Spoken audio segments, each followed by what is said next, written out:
Hello friends, welcome to Let's Crack UPSC CSE English. In today's marathon session, we will discuss about Class 10th NCERT Contemporary India Part 2. Now in this session, we will continue with the remaining topics. As friends, in last session, we have discussed about resources and development. In this chapter, we have studied about the issues included in the resources and development, where we have discussed about interdependent relationship between nature, yes, then technology and institutions.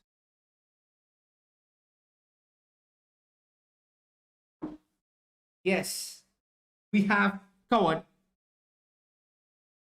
the natural and human resources. So in this topic, we have discussed about renewable, non-renewable resources. In renewable, we have talked about continuous or flow sources like wind, water, then biological resources like natural vegetation, wildlife, and others. Then non-renewable sources like recyclable like metals, then non-recyclable like fossil fuels and others. We have also discussed about human resources like structures and institutions, quantity and quality. Then we have also discussed about the types of resources on the basis of origin, on the basis of exhaustibility. So we differentiated renewable and non-renewable resources. Then we have discussed about the types on the basis of ownership, individual or community owned resources.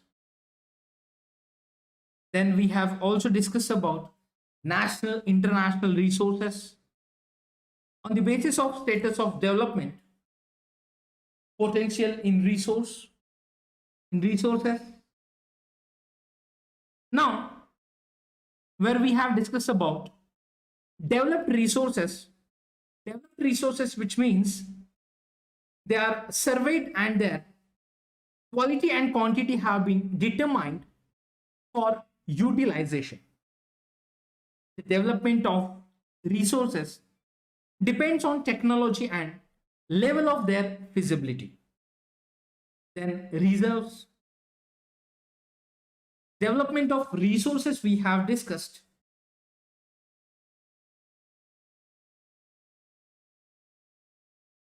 We have also discussed about sustainable development. Now friends, as we know, sustainable development,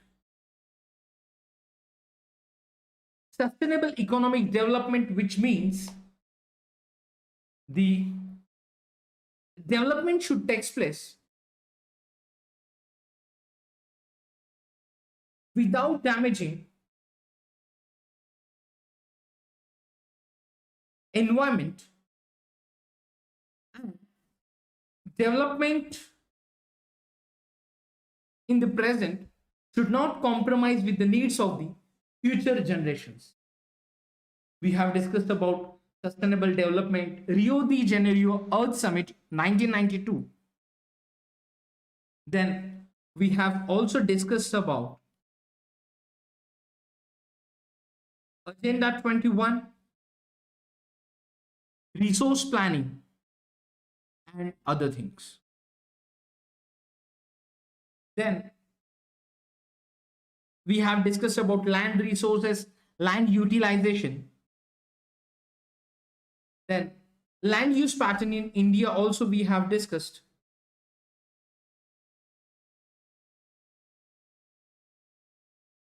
So friends, if you remember, we have discussed about soil profile also. Now, in soil profile, we have discussed about at the bottom, unweathered parent bedrock, then substratum weathered parent rock material,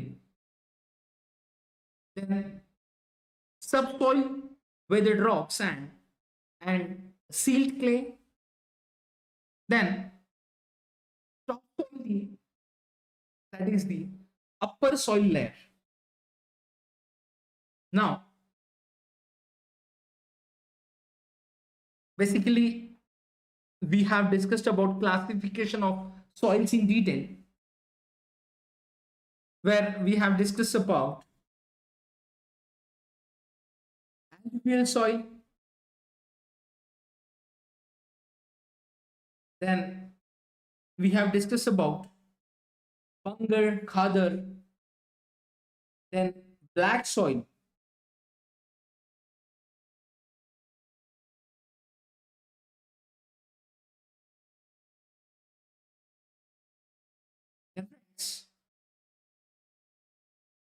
red and yellow soil also we have discussed.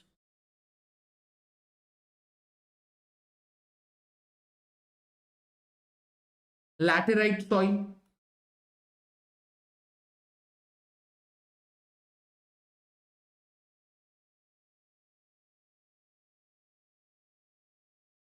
then we have discussed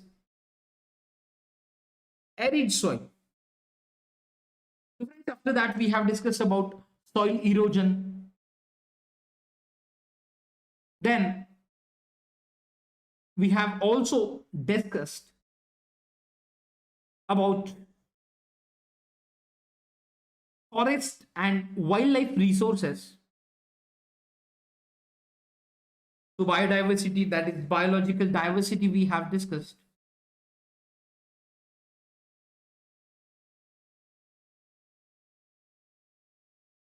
Where we have discussed about the vanishing forests, then normal species, endangered species. Also, we have discussed about vulnerable species, rare species, endemic species, like extinct species we have discussed.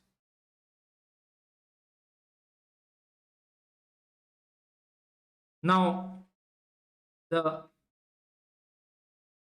issues related to various regions we have discussed. We talked about Project Tiger in also this topic. Project Tiger. Then we discuss about types and distribution of forest and wildlife resources, where we have discussed about reserved forests, then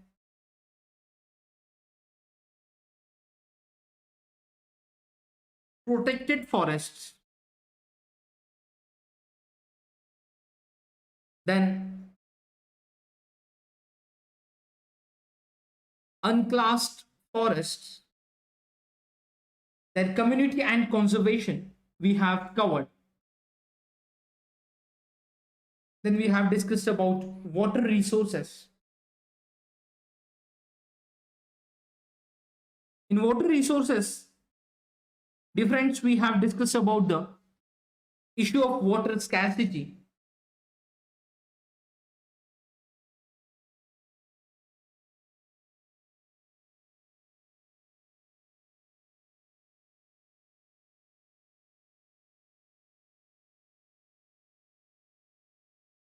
Then multi-purpose river projects and integrated water resources management we have discussed. Hydro Hydraulic structures in ancient India we have discussed. Then we have discussed about Hirakud Dam.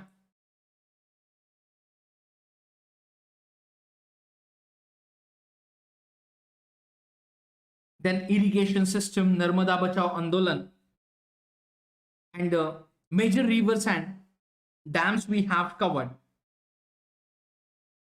Rainwater harvesting.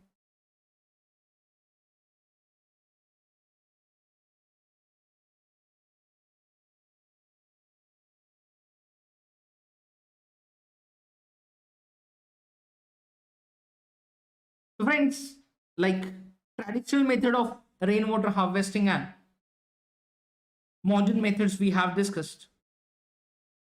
Then we have started with the agriculture. Now today we will cover the remaining topics of agriculture. So dear friends, the agriculture where we have discussed about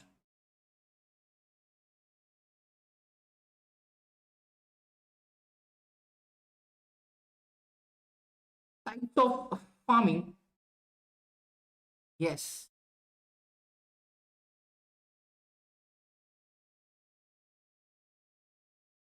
Types of farming we have discussed. So primitive subsistence farming. Then we discussed about intensive subsistence farming, commercial farming, cropping patterns, major crops,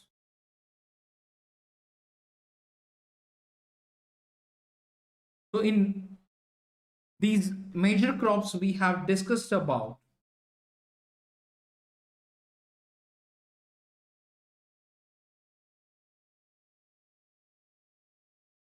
wheat, then millets we have discussed,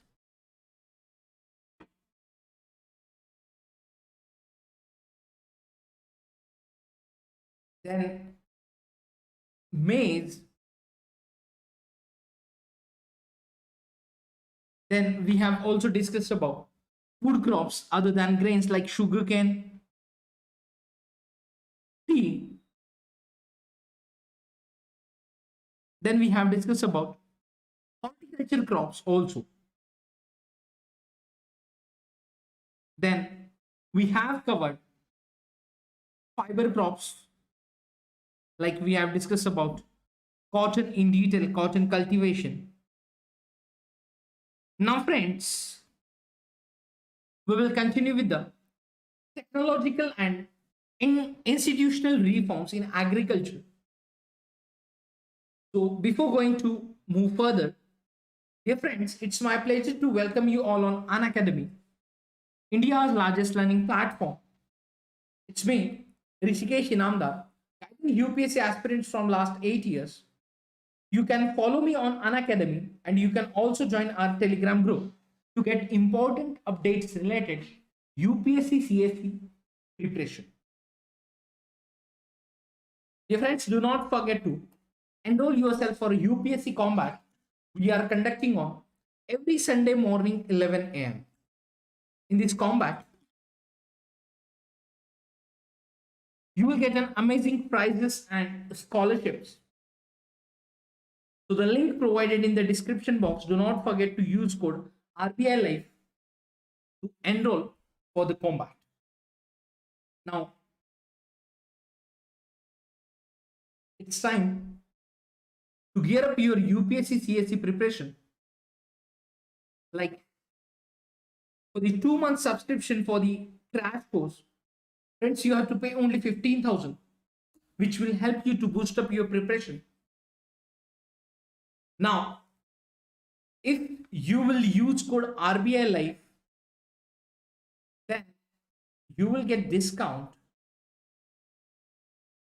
of 10%, which means effectively you have to pay only 13,500 rupees. Now, friends, there are huge discount on plus and iconic subscriptions, that is combo subscriptions. So dear friends, for the 1 year subscription, you will get huge discount, additionally benefits like free test series for preliminary and main examination, that is for general studies, and also optional papers. So 1 year subscription, you have to pay only 49,680 rupees, and the offer is valid till 20th August.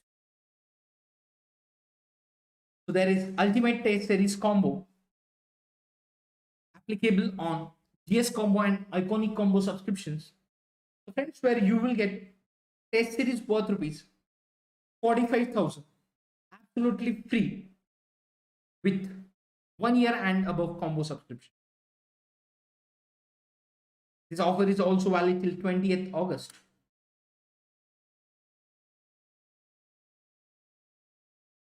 Now friends, Unacademy is providing you 5-in-1 offer, which means a single subscription with 5 benefits. Like you will get study material worth rupees 10,000 absolutely free. Mega subscription offer. Yes, where you will get extended validity till mains. Those aspirants facing financial constraints, they can go with no cost EMI or loan facilities.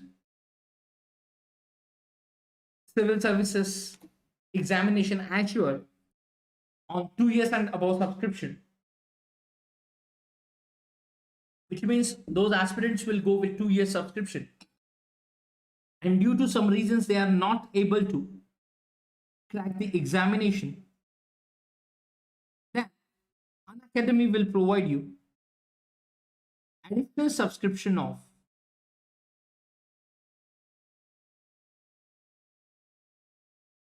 1 year, which will help you to gear up your preparation and crack the UPSC CSE examination. Mentorship days, where you will get an expert mentor during your UPSC CSE preparation. So friends, do not forget to use code RBI Life to get 10% discount.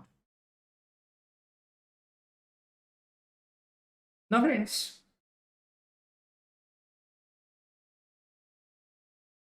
Unacademy is providing iconic and plus subscription. These are the paid subscriptions available on our platform. Now, those aspirants pursuing their graduation or after their 12th examination, planning to start their preparation for civil services, they can go with iconic subscription. Now in iconic subscription, you will get all the benefits of plus subscription, like live classes, structured courses, unlimited access for live and recorded classes, and weekly test. Additionally, you will get personal guidance, study planner, study material, experts guidelines, and test analysis. So friends, it's our suggestion to go with iconic subscription for the fresher or freshers, or those who are newcomer in the preparation for UPSC CSE. Now friends, you will get 10% discount on our paid subscription using referral code RBI Life, which means for the 1 year of subscription, you have to pay only 44,550 rupees. And for the 1 year of iconic subscription, you have to pay 67,050 rupees. Friends, you will also get 10% discount using referral code with optional subscription. And here are the new batches. We are going to start from 25th August and 1st September onwards. Now, 1 year subscription. We have 1 year, 2 year regular batches. And there is Mission All India Rank 1, 360 degrees coverage batches for UPSC CSE from 1st September. So friends, you can join the batches as per your convenience. Last but not least, free test series for all aspirants. Friends, here you will cover your complete general studies and current affairs part. So you can unlock the test using code RBL Live. Now let's start today's topic or the remaining topics of agriculture. Now friends, we will discuss in this agriculture. We have covered a number of topics. Now we will start with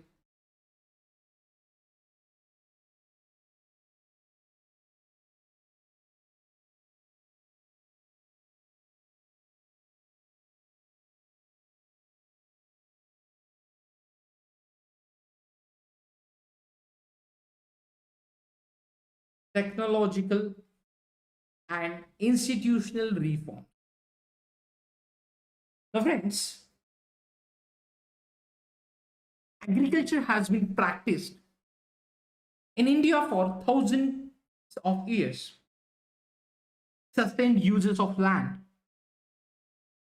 without compatible techno-institutional changes have hindered the pace of agriculture development. So in spite of development of sources of irrigation, most of the farmers in large parts of the country still depend upon monsoon and natural fertility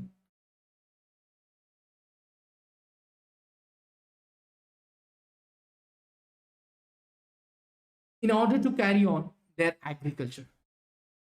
So dependence on monsoon and natural fertility is comparatively more than the technological part or advanced technology, we can say. So for a growing population, this poses a serious challenge. Agriculture, which provides livelihood for more than 60% of its population,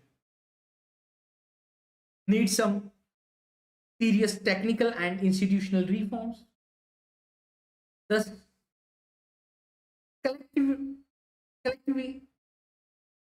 collectivization, consolidation of holdings, cooperation, and abolition of zamindari, etc., were given priority to bring about institutional reforms in the country after independence.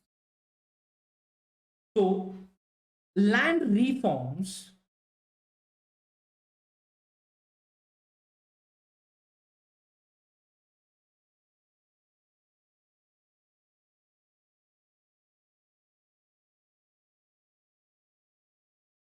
land reforms was the main focus of our first 5 year plan.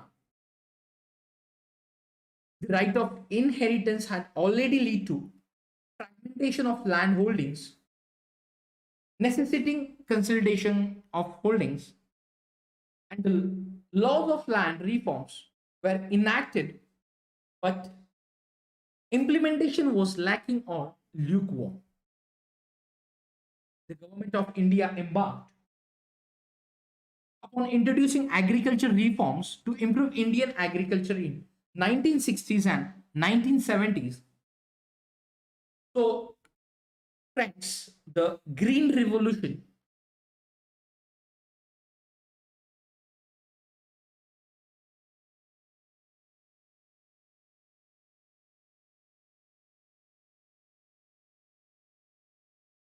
based on the use of package technology and White Revolution, Operation Flood were some of the strategies initiated to improve the lot of Indian agriculture. But this too late to the concentration of development in few selected areas. Therefore, in the 1980s and the 1990s, a comprehensive land development program was initiated, which included both institutional and technical reforms. Now, provision for crop insurance against drought, flood, cyclone, fire, and disease. So, establishment of Gramin banks, cooperative societies,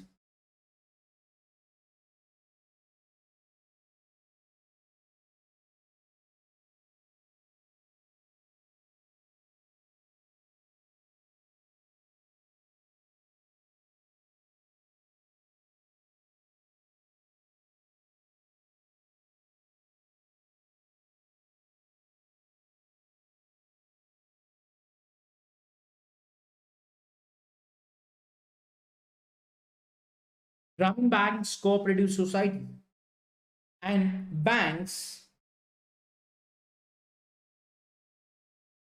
for providing loan facilities to the farmers at lower rates of interest were some important steps in this direction. Now, Kisan Credit Card, Personal Accident Insurance Scheme are some of other schemes introduced by the government of India for the benefit of the farmers. Now, when we are talking about such schemes, they are beneficial for the farmers. So, moreover, special weather bulletins and agriculture programs for farmers were introduced on the radio and television.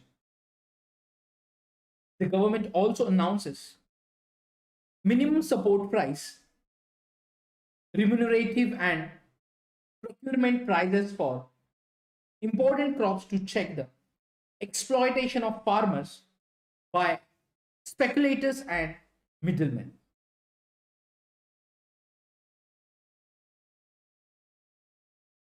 Now, friends, in this regard,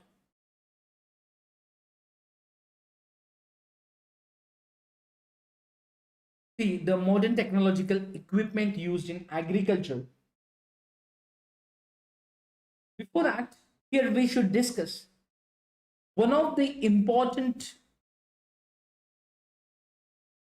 we can say, like satyagraha, type of satyagraha, which is known as Bhudan, that is Gramdan. Bhudan Gramdan. Now, friends, Mahatma Gandhi declared Vinoba Bhave as his spiritual heir and head, and he also participated in Satyagraha as one of the foremost Satyagrahis. Yes, Vinoba Bhave. Then he was one of the votaries of Gandhi's concept of Gram Swaraj. After Gandhiji's martyrdom, Vinoba Bhave undertook Padayatra to spread Gandhiji's message, which covered almost the entire country. Once, when he was delivering a lecture at Pochampalli in Andhra Pradesh, some poor landless villages demanded some land for their economic well-being. Then Vinoba Bhave could not promise it to them immediately, but assured them to talk to the government of India regarding provision of land for them if they undertook cooperative farming. And suddenly, Sri Ramchandra Reddy stood up and offered 80 acres of land to be distributed among 80 landless villages. So basically, this act was known as Buddha. Later, Vinoba Bhave traveled and introduced his ideas widely all over India. Some zamindars, owners of many villages, offered to distribute some villages among the landless. It was known as Gramdam. So, however, many landowners choose to provide some part of their land to the poor families or poor farmers due to the fear of land sealing act. So this Bhudan Gramdan movement, initiated by Vinoba Bhave, is also known as the bloodless revolution. As we are developing country and agriculture is the backbone of our nation, where such historical movements and their contribution into the agriculture is remarkable. Now, friends, after this,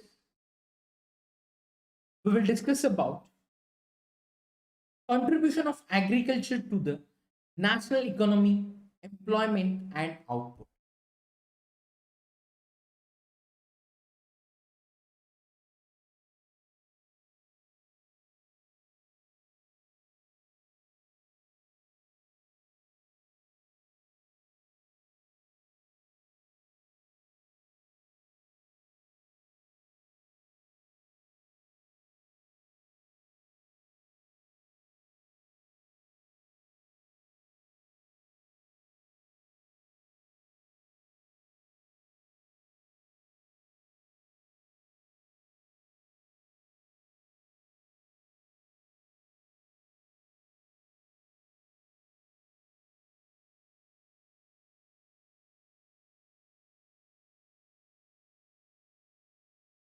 So, contribution of agriculture to the national economy, employment, and output.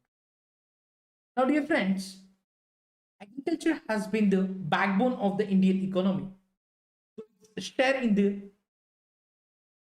gross domestic product has registered a declining trend from 1951 onwards, and in 2010-11 about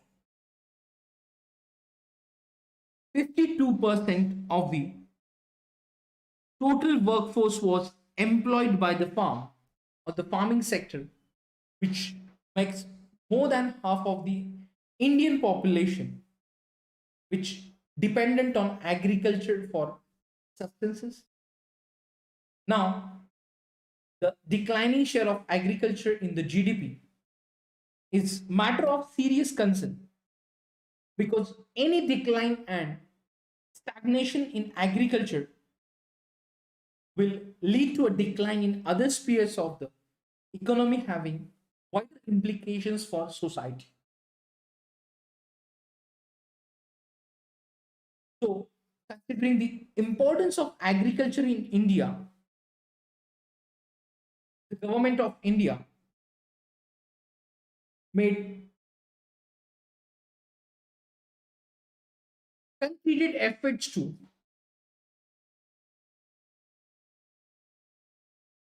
yes to modernize agriculture, where the establishment of Indian Council for Indian Council of Agriculture Research, ICAR, agricultural universities,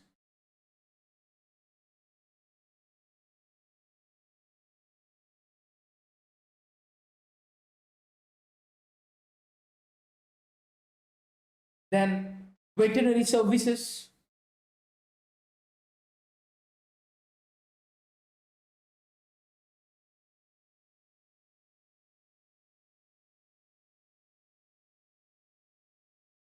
animal breeding centers,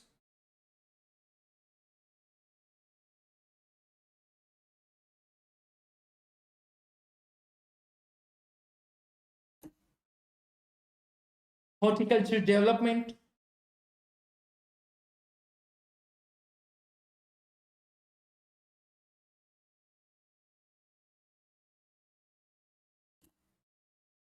research and development in the field of meteorology and weather forecast. So these were given priority for improving Indian agriculture. Apart from this, improving the rural infrastructure was also considered essential for the same.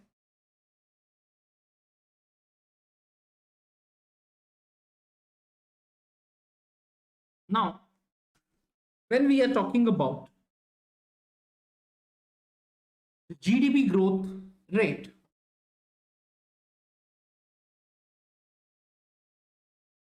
is increasing over the years. It is not generating sufficient employment opportunities in the country.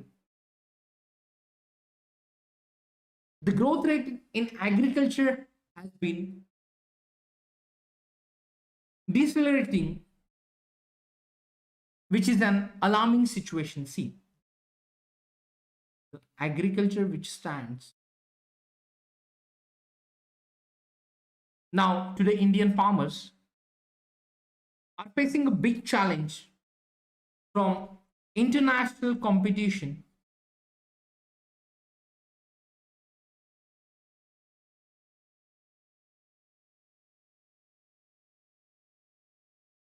and reduction in public investment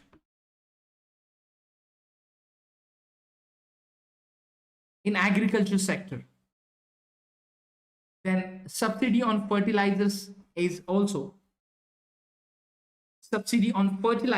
decreased, leading to increase in the cost of production. So, moreover, reduction in import duties on agriculture products have proved detrimental to agriculture in the country. So farmers are withdrawing their investment from agriculture, causing a downfall in the employment in agriculture. Now, when farmers have been facing so many problems and land under agriculture decreasing, now just understand, can we think of alternative employment opportunities in the agriculture sector?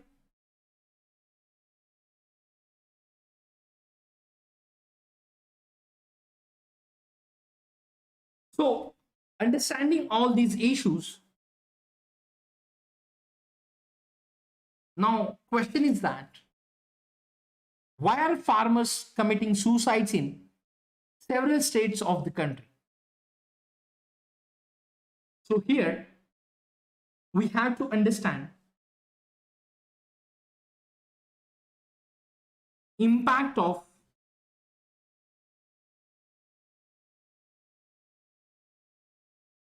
globalization on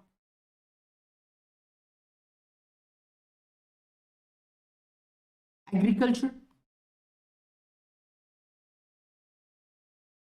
So friends, globalization is not a new phenomenon.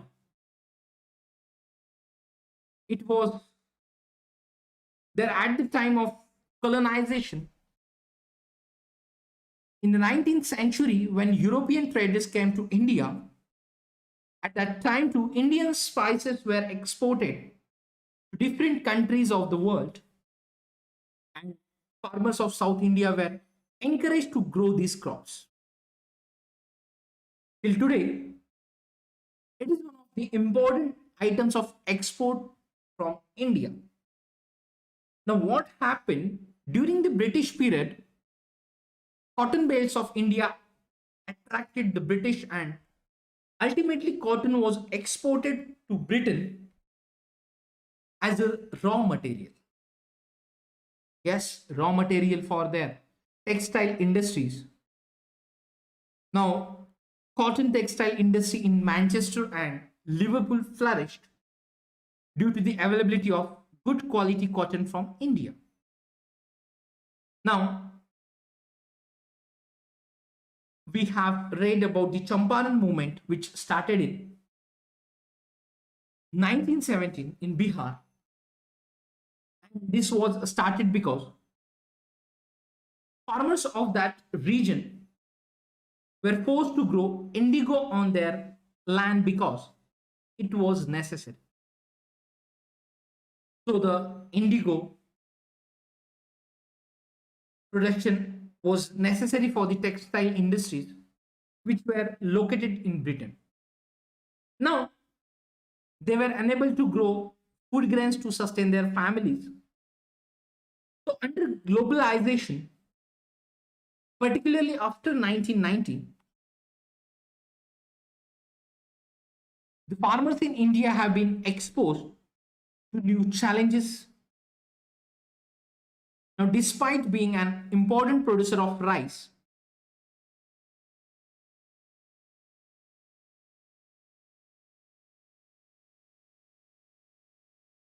cotton,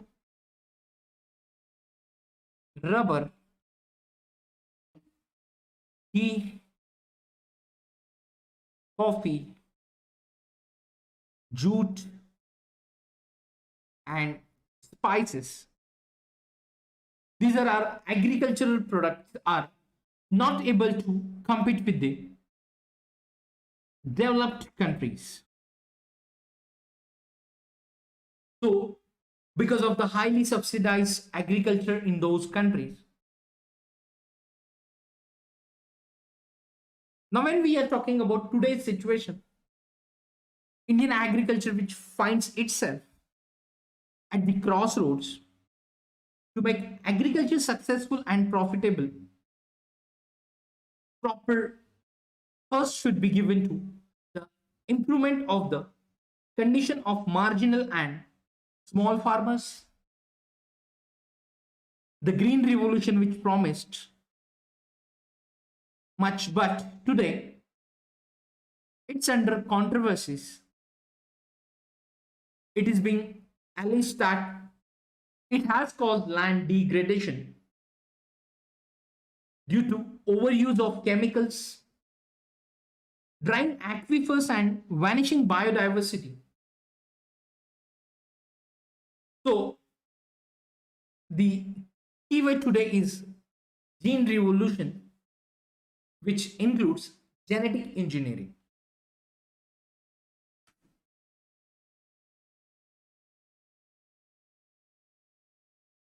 Now, there is given the news headlines and cuttings from the newspaper.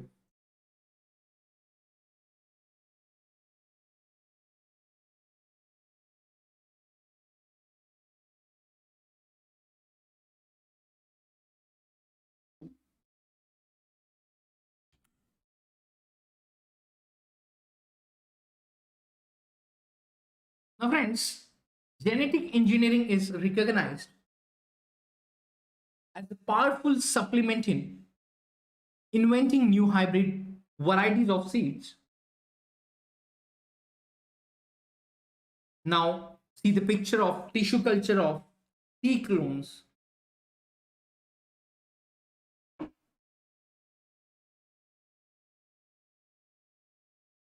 So, in fact,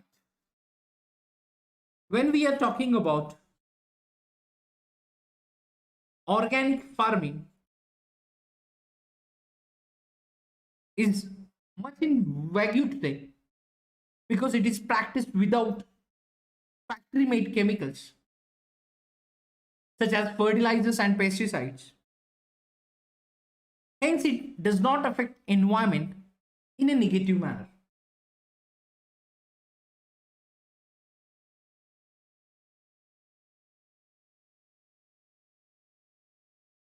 Now, there are problems associated with heavy pesticides use. So, these are widely recognized in developed and developing countries.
So when we are talking about the genetic engineering part, like genetic engineering is recognized as powerful supplement in inventing new hybrid varieties of seeds.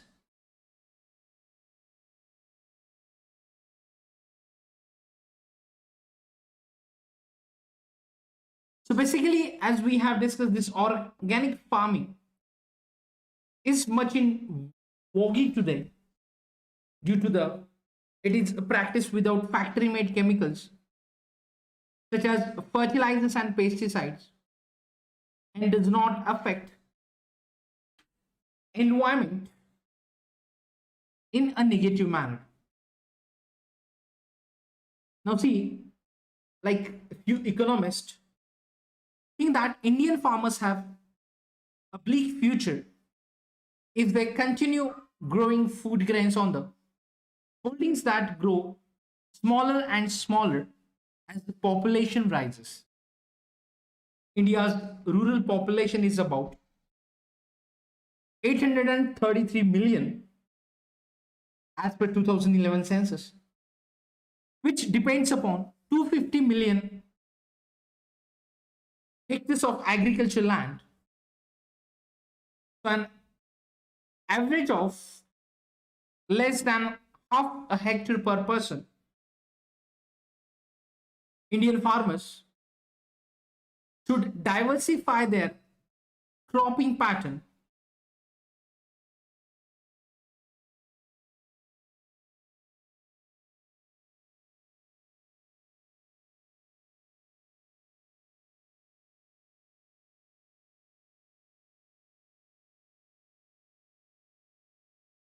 from like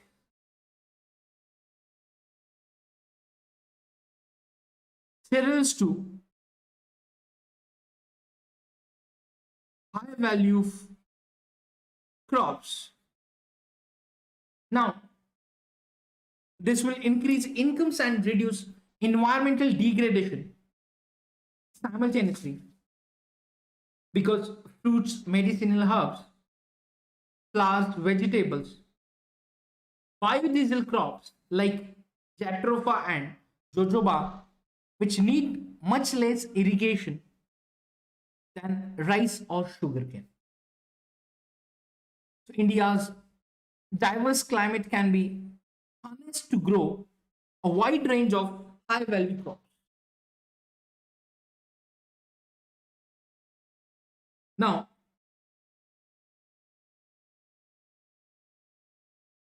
the change in cropping pattern, for example, from this cereals to high value crops, which will mean that India will have to import food. During 1960s, this would have been seen as a disaster. But if India imports cereals while exporting high value commodities, it will be following successful economies like Italy, Israel, and Chile. So these countries export farm products like fruits, olives, especially seeds and wine, and import cereals.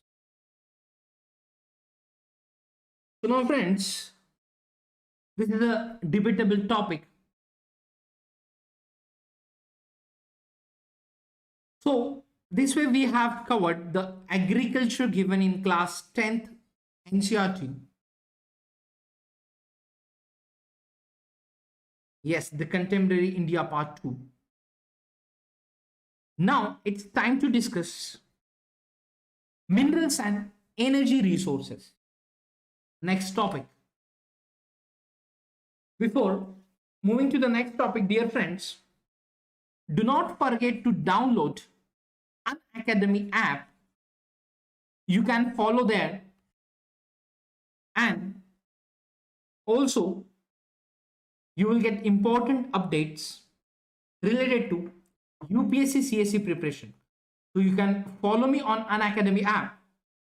You will get important updates related to our special classes. Now, dear friends, you can watch free special classes by top educators when you will download Unacademy app. Then you can use code RBI Live to watch free content on our app. After using this code, you will be able to watch the free special classes by our all educators. Now these special classes which will help you to boost up your preparation, like these are interactive special live classes. You will get notification regarding sessions. After the lectures, you will get notes in PDF form. And the most convenient factor is that, or the facility, you can watch these classes live or recorded as per your convenience, anytime, anywhere from your devices. So you will get absolute freedom to watch these sessions. So you will get our upcoming and recorded classes schedule also. You can watch recorded classes, and also you can watch our upcoming class schedule on Unacademy app. Now friends, let's continue the topic minerals and energy resources.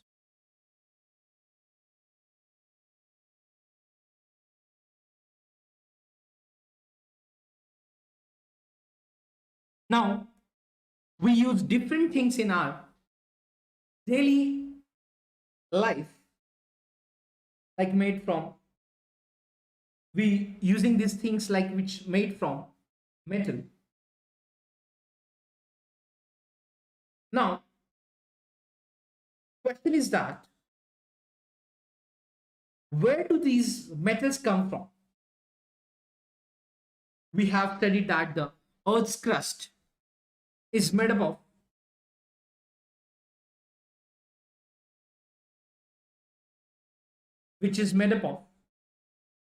different minerals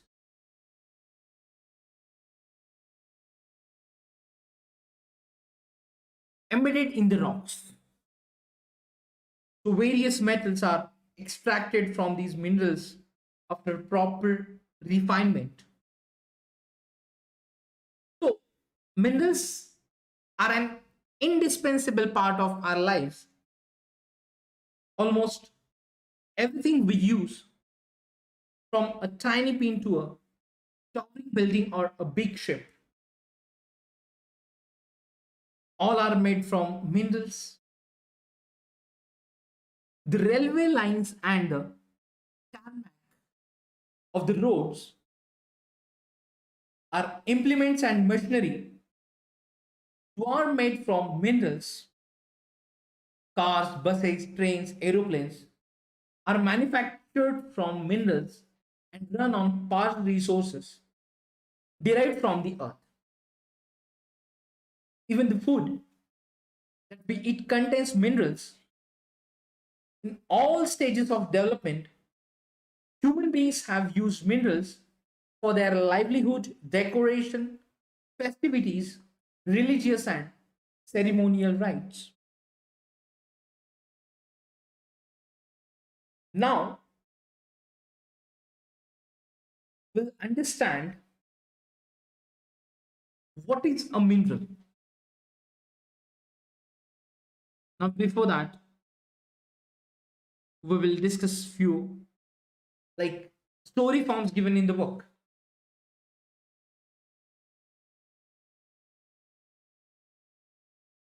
Like here is the information related to toothpaste and minerals. So toothpaste cleans our teeth. Abrasive minerals like silica, limestone, aluminium, yes, aluminium oxide and various phosphate minerals do the cleaning. Fluoride, which is used to reduce cavities, comes from a mineral fluoride, and most toothpastes are made white with titanium oxide, which comes from minerals called rutile, ilmenite, ilmenite, and anatase. So the sparkle in the some toothpaste comes from mica. So the toothbrush and tube containing the paste are made up from plastic. Yes, made up from plastics, from petroleum. Yes.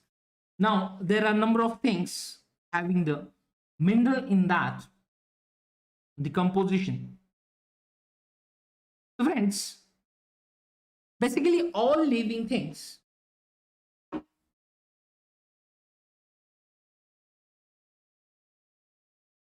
need minerals. Now, life processes cannot occur without minerals.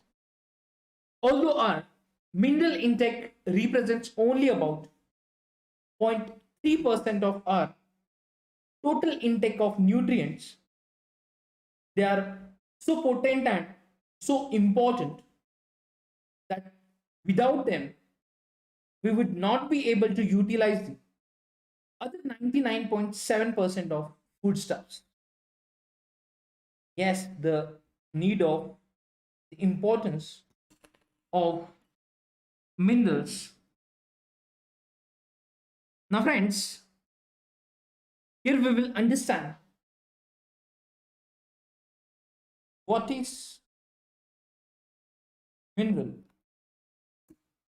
Now, friends, geologists define mineral as homogeneous, naturally occurring substance with definable internal structure. Minerals are found in varied forms in nature, ranging from the hardest diamond to the softest talc. Geologists define mineral as homogeneous,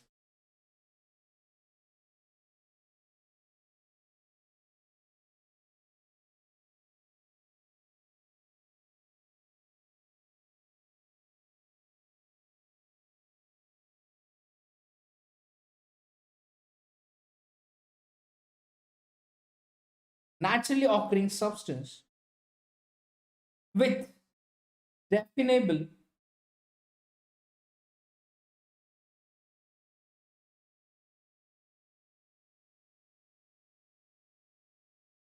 internal structure.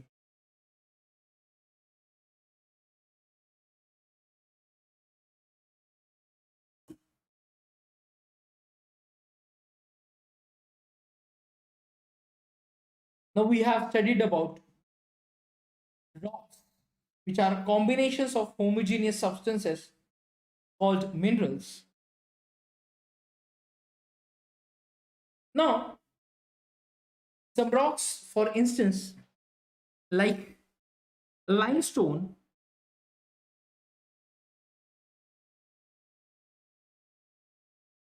which consists of a single mineral only, but majority of rock consists of several minerals in varying proportions.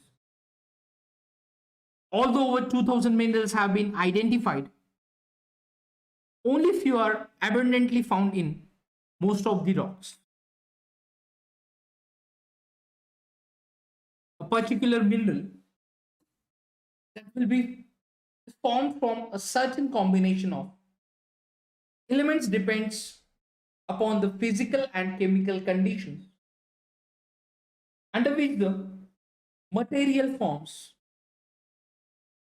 So this is in turn results in a wide range of colors, hardness, crystal forms, luster, density that a particular mineral possesses. So geologists use these properties to classify the minerals. Now friends, the properties like hardness,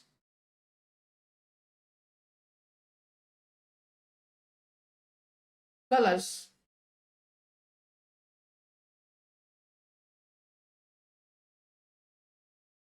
crystal forms,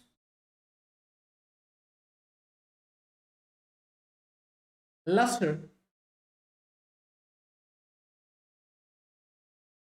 and density.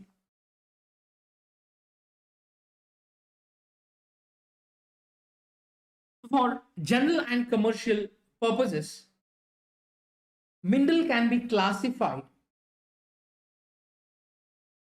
as per the mode of occurrence of their resources, like the mode of occurrence of minerals.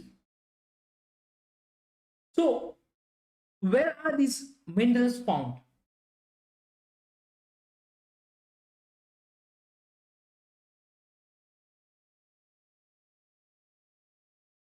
So, friends, minerals are usually found in ores,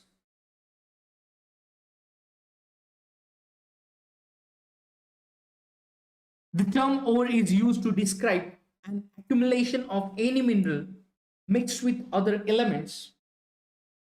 So the mineral content of the ore must be in sufficient concentration to make its extraction commercially viable. The type of formation or structure in which they are found determines the relative age with which mineral ores may be mined. So this also determines the cost of extraction. So it is therefore important for us to understand the main types of formations in which minerals occur.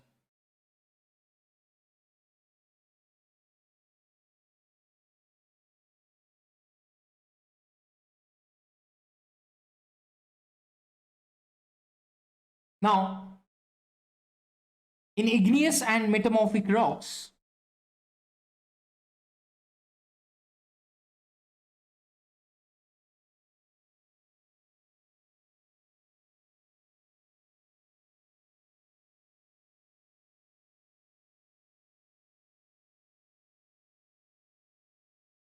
igneous and metamorphic rocks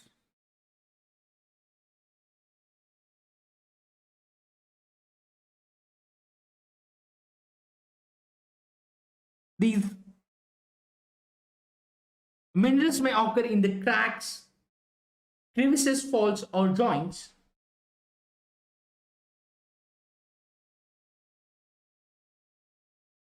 The smaller occurrences are called veins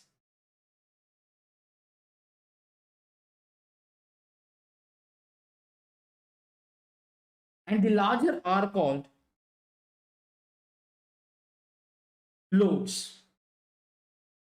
In most cases, they are formed when minerals in liquid, molten, and gaseous forms are forced upward through cavities towards the Earth's surface.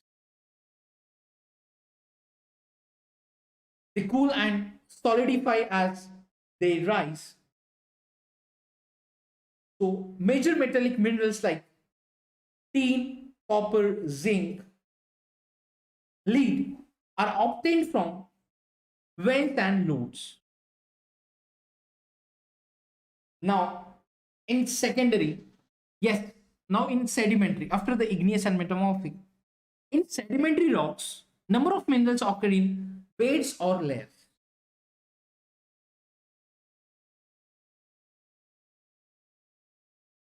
Igneous and metamorphic, which occurred in veins and lodes. So, in sedimentary rocks,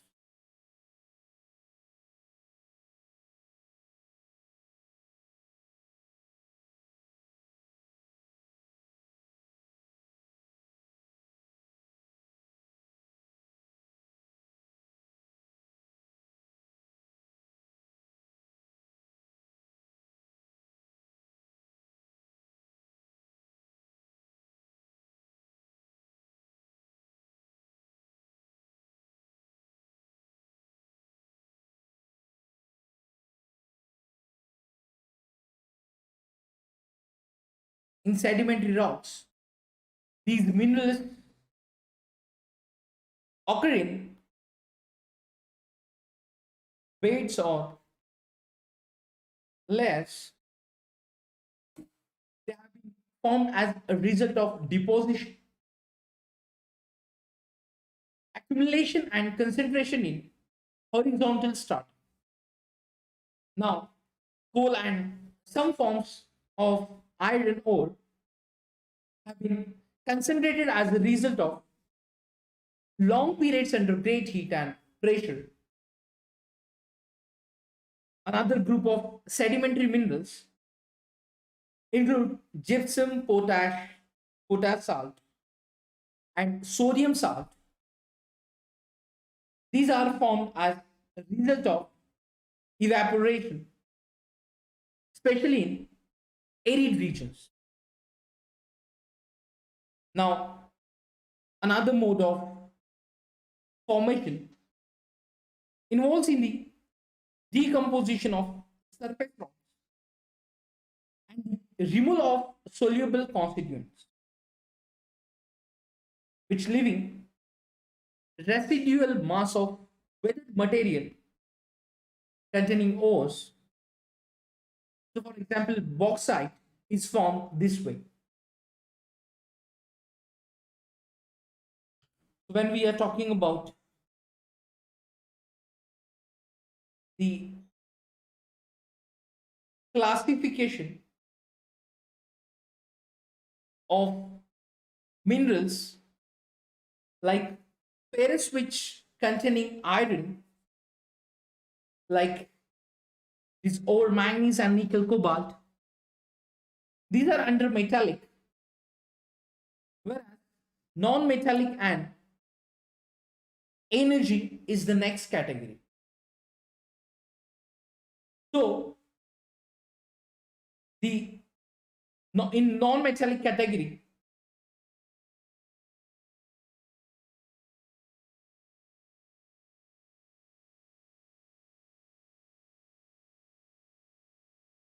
there is examples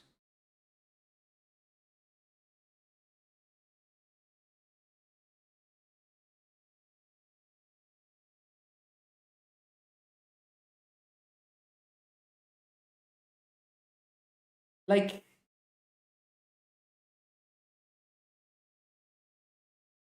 minerals divided into basically three categories here. One is metallic, non-metallic, energy minerals. In metallic, there are three categories like ferrous, non-ferrous, precious. ferrous which containing iron, like iron ore, manganese, nickel, cobalt, whereas non-ferrous, example copper, lead, tin, bauxite. Then precious metallic category includes gold, silver, and platinum.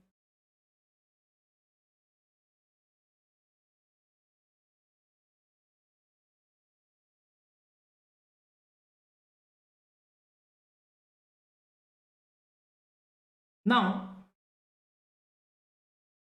the non-metallic classification of minerals, where the non-metallic minerals like mica, salt, potash, sulfur, granite, limestone,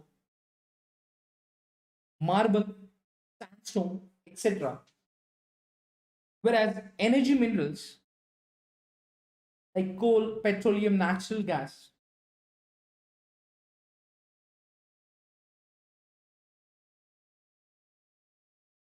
So friends, certain minerals may occur as alluvial deposits.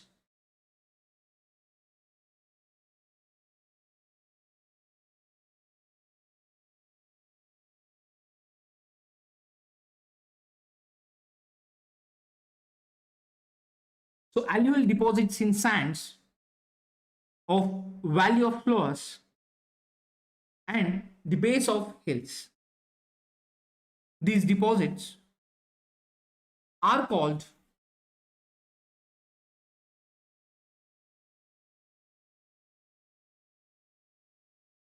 placer deposits and generally contain minerals which are not corroded by water, like gold, silver, tin, and platinum are most important among such minerals.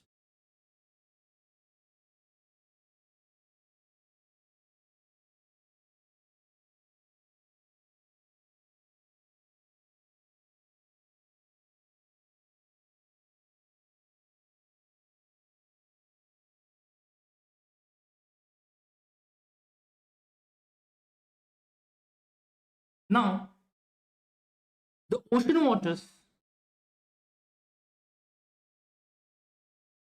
contain vast quantities of minerals, but most of these are too widely diffused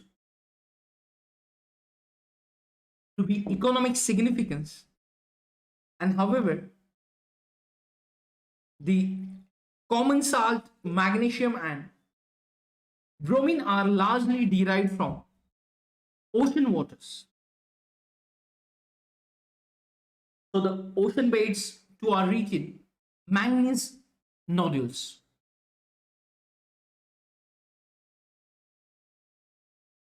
Yes.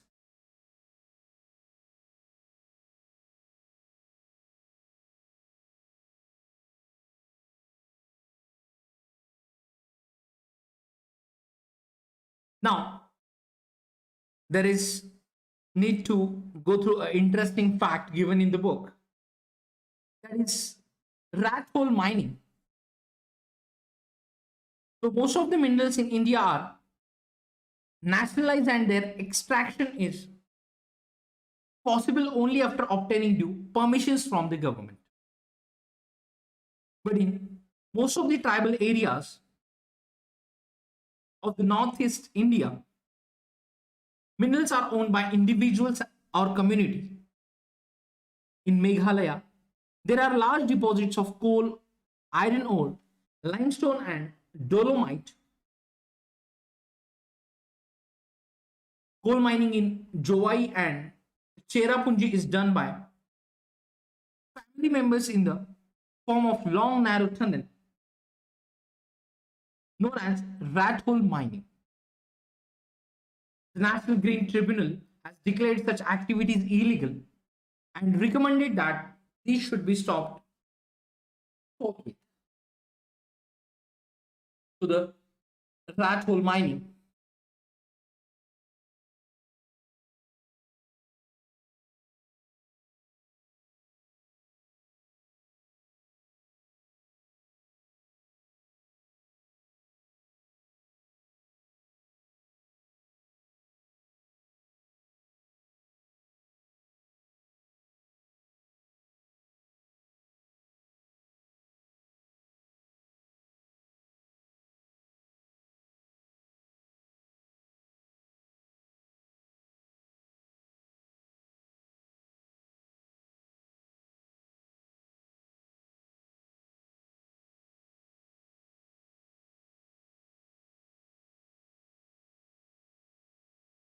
So after this rat hole mining,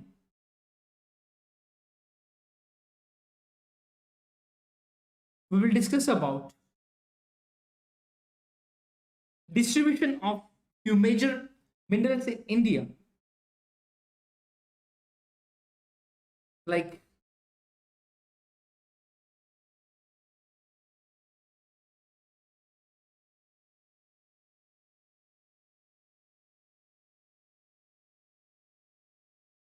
the concentration of mineral in the ore, the age of extraction, and closeness to the market play an important role in affecting the economic viability of a reserve.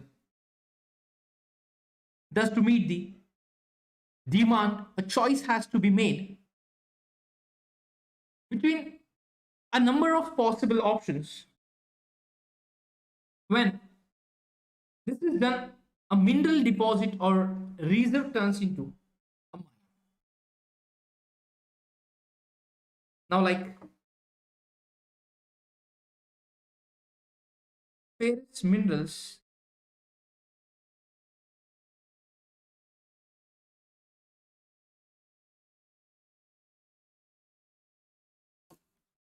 ferrous minerals account for about three-fourths of the total value of the production of the metallic minerals.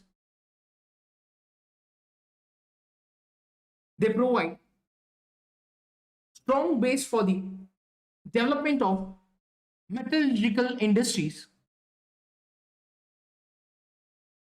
India exports substantial quantities of ferrous minerals after meeting internal demands.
Now, we will discuss about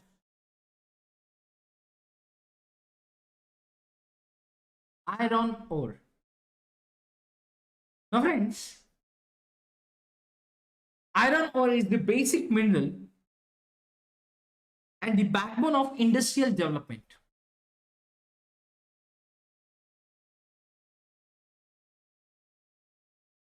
India is endowed with fairly abundant resources of iron ore. India is rich in good quality iron ores.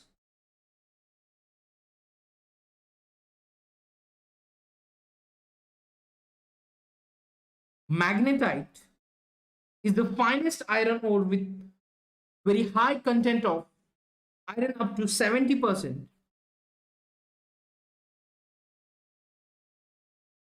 It has excellent magnetic qualities, especially valuable in the electrical industry. Then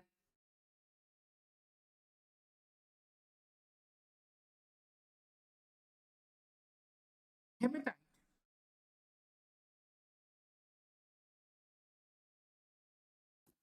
Hematite ore is the most important industrial iron ore in terms of the quantity used, but has a slightly lower iron content than magnetite.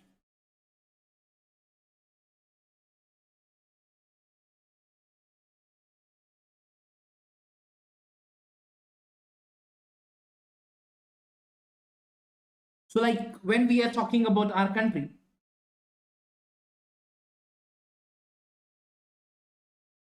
we are fortunate to have fairly rich and very mineral resources.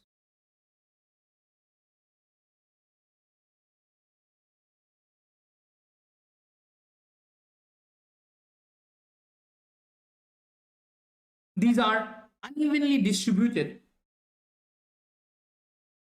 Broadly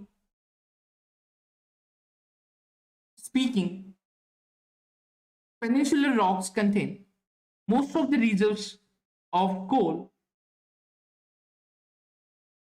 metallic minerals, mica, and many other non-metallic minerals.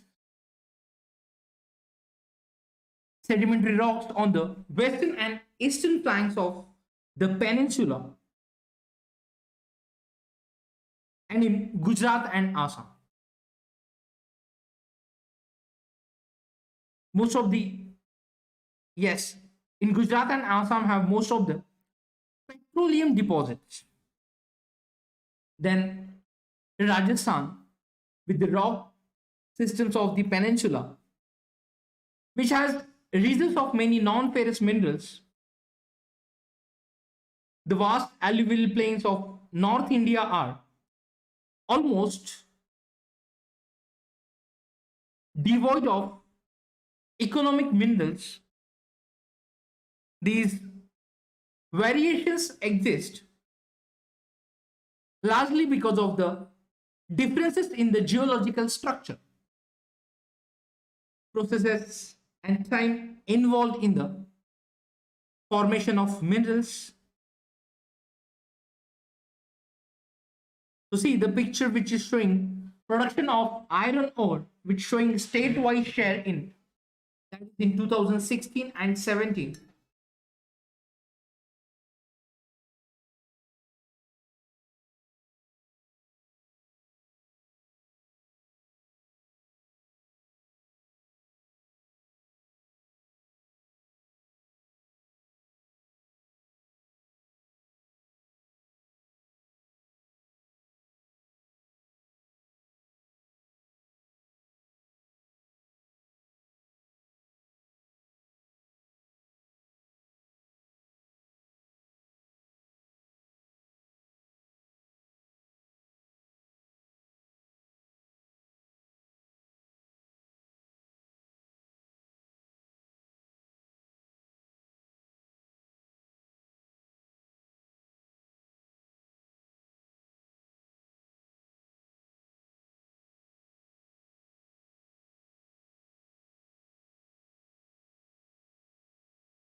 Like the figure which showing the production of iron ore,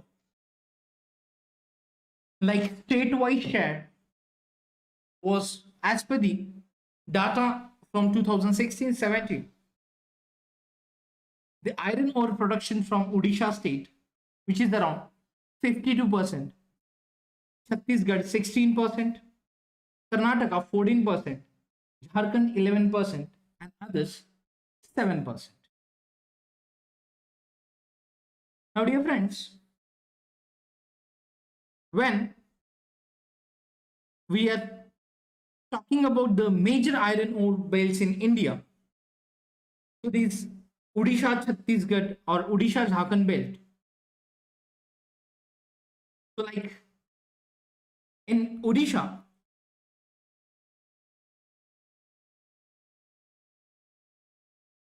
that is high grade hematite,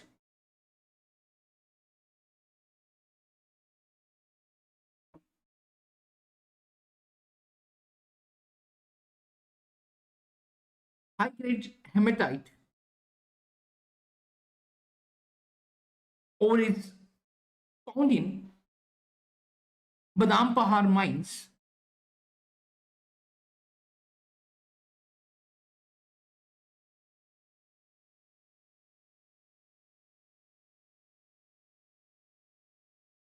in the Mayurbhanj and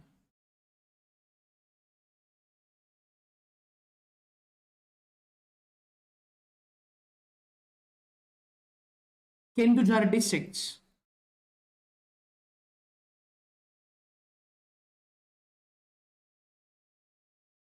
So basically these, and when we are talking about the adjoining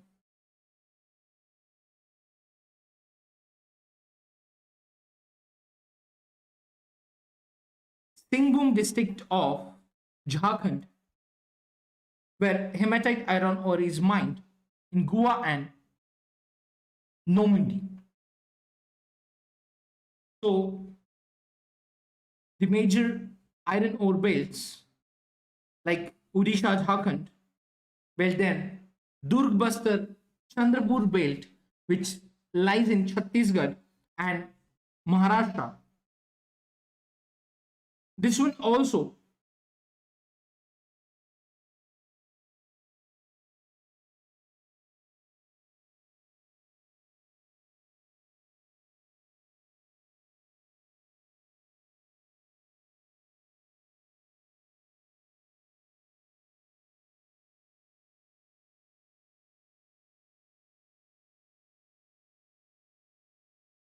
Odisha Jharkhand belt, then Durg Bastar and Chandrapur belt, which lies in Chhattisgarh and Maharashtra. Very high grade hematites are found in famous Baladila range of hills in the Bastar district of Chhattisgarh. The range of hills which comprises of 14 deposits of super high grade hematite iron ore. It has the best physical properties needed for steel making. Iron ore from these mines is exported to Japan and South Korea via Vishakhapatnam port. Now, Ballari Chitradurga. Next is Ballari Chitradurga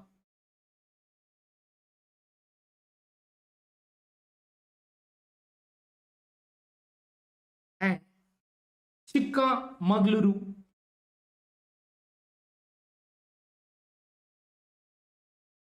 and Tumkuru belt.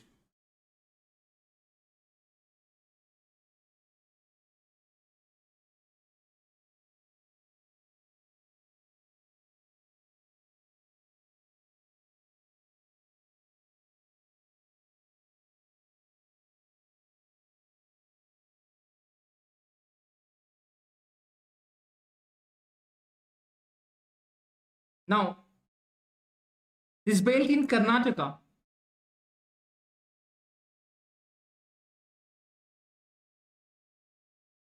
has large reserves of iron ore.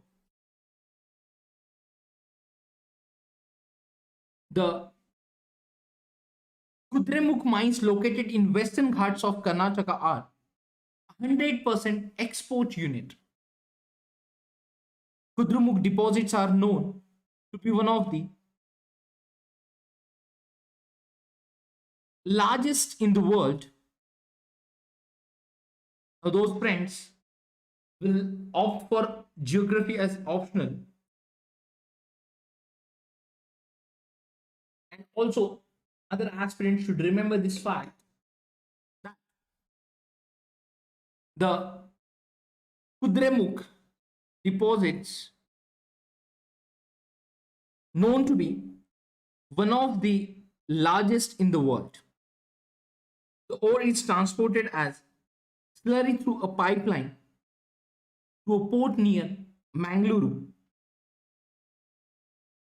Then after that, another belt, that is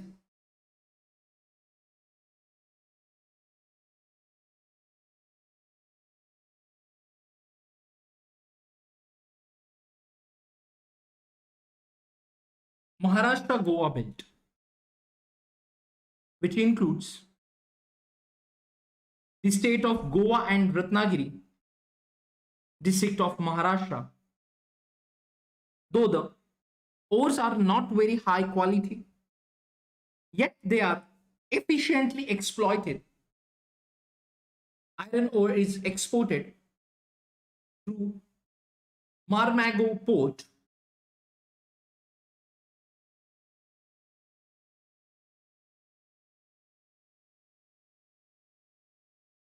Now, manganese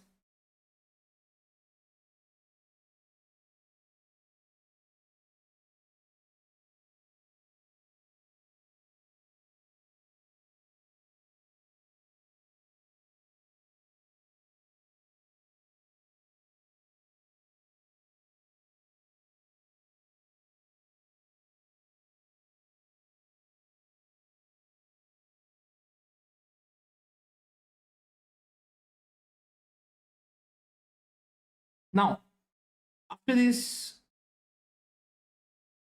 major iron ore belts in India like Odisha, Jharkhand, Durg, Bastar, Chandrapur, Bellary, Chitradurga, Chikkanmangalam, Tumakom, then Maharashtra Goa belt.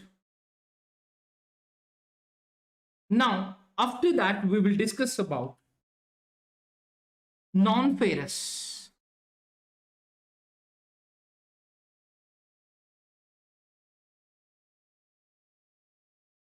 Non-ferrous minerals.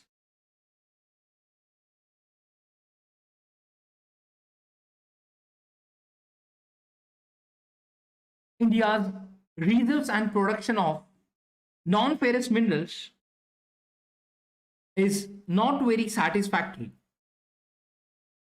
However, these minerals, which include copper, bauxite, lead, zinc, and gold, play a vital role in a number of metallurgical, engineering, and electrical industries.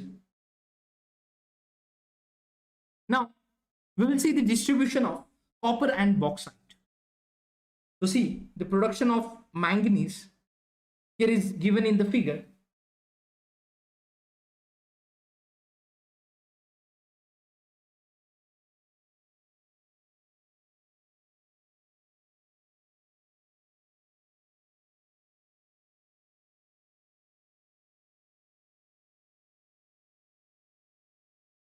Now, the non-ferrous minerals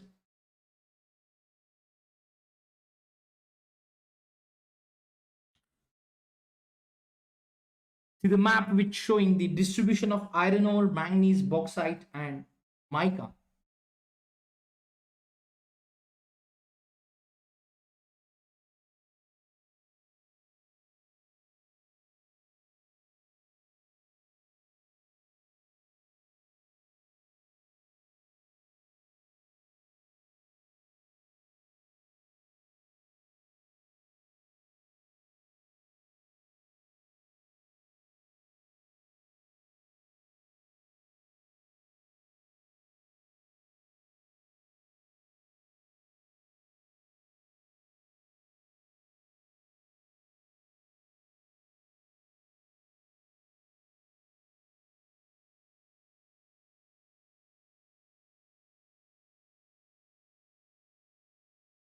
Now,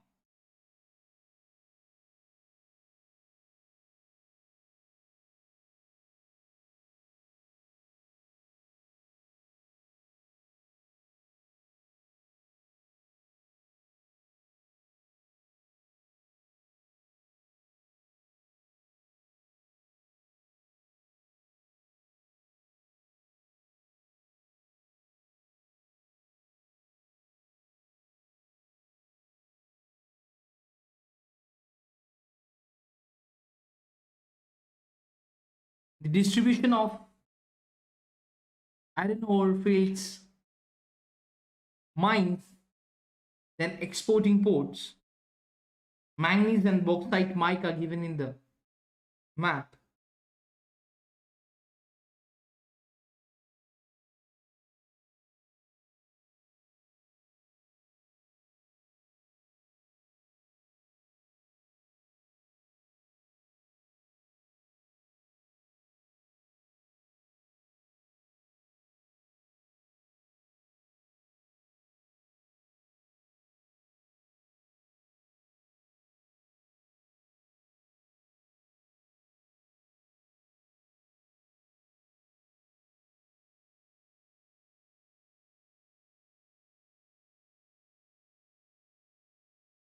Now, we will discuss about the non-ferrous minerals. We'll start with copper.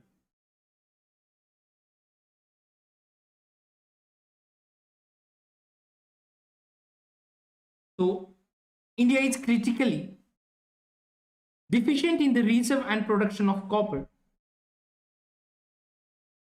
which being malleable, ductile,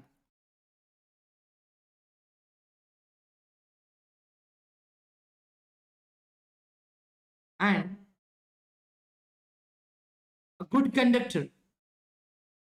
Copper is mainly used in electrical cables, electronics, and chemical industries. The Balaghat mines in Madhya Pradesh, Khetri mines in Rajasthan, and Singhbum district of Jharkhand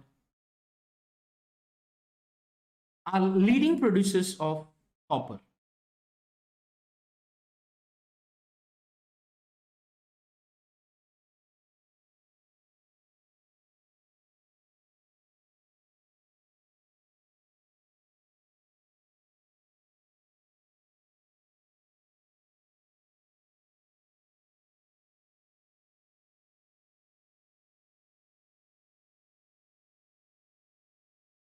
Now, after that, bauxite.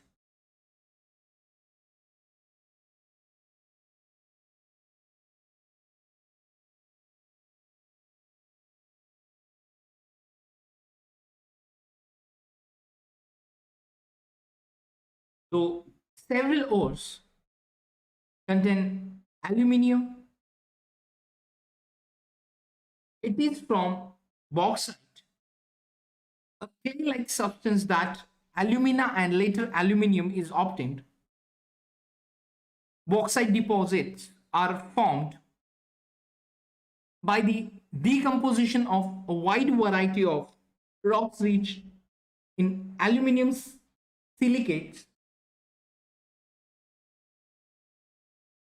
Now, aluminium is an important metal because it combines the strength of metals such as iron with extreme lightness and also with good conductivity and great malleability.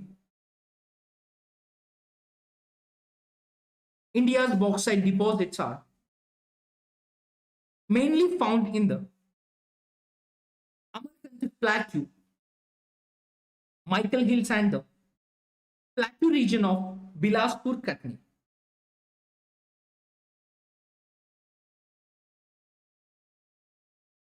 So Odisha was the largest bauxite producing state in India, was in 1617. So, Panchpatamali deposits in Koraput district are the most important bauxite deposits in the state.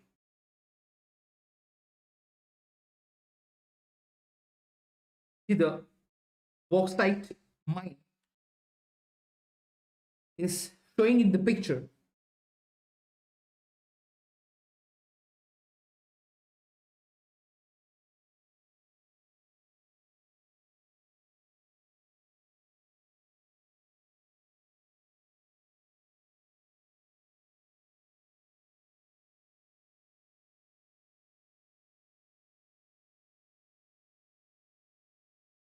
Bauxite mine.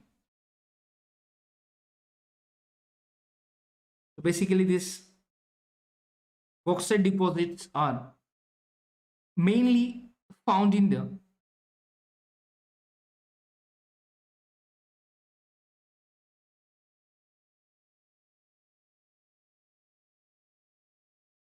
Amarkantak Plateau,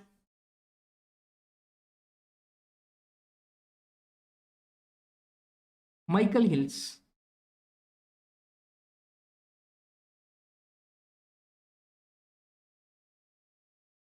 and plateau region of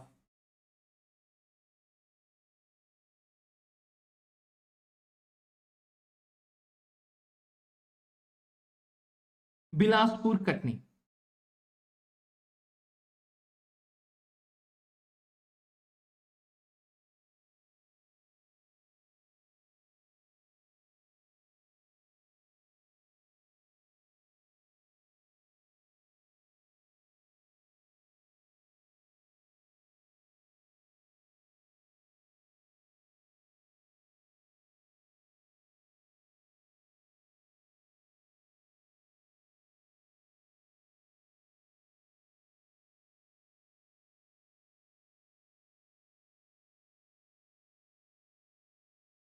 Now,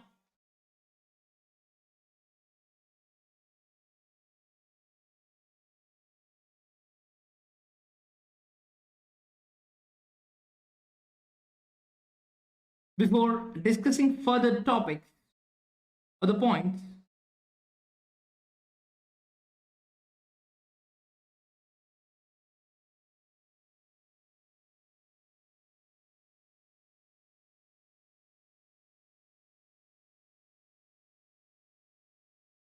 dear friends,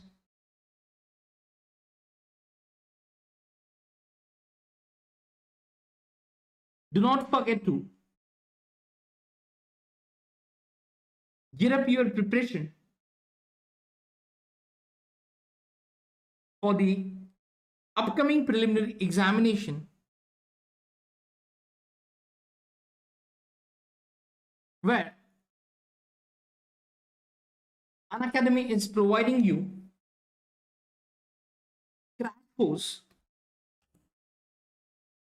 in stipulated time where we will help you to revise the important topics.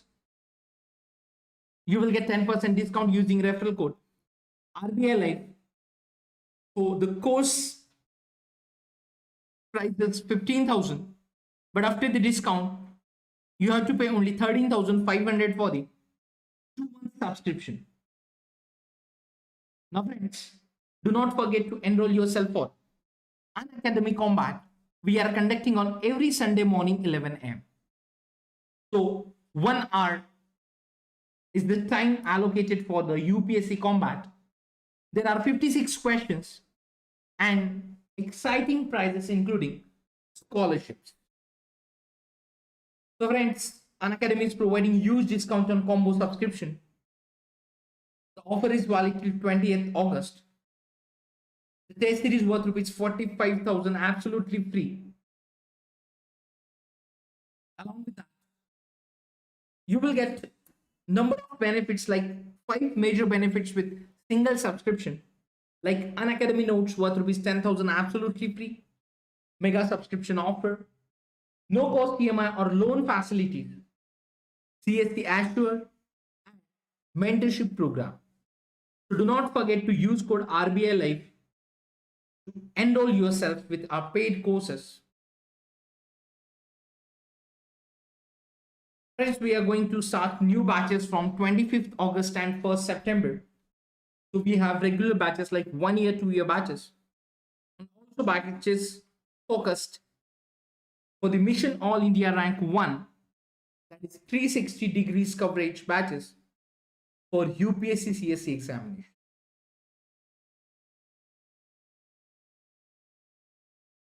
Now friends, along with this, do not forget to enroll yourself for free test series by Unacademy, which will help you to cover up general studies and current affairs through current affairs. Yes, that is, sorry, general studies and current affairs part for the preliminary examination. So free test series is available for all aspirants. Now friends,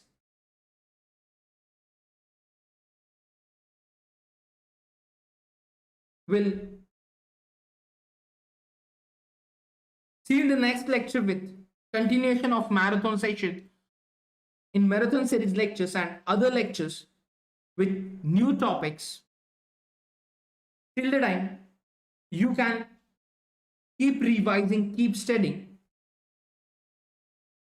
Do not forget to revise those aspirants, especially planning to appear for preliminary examination this year.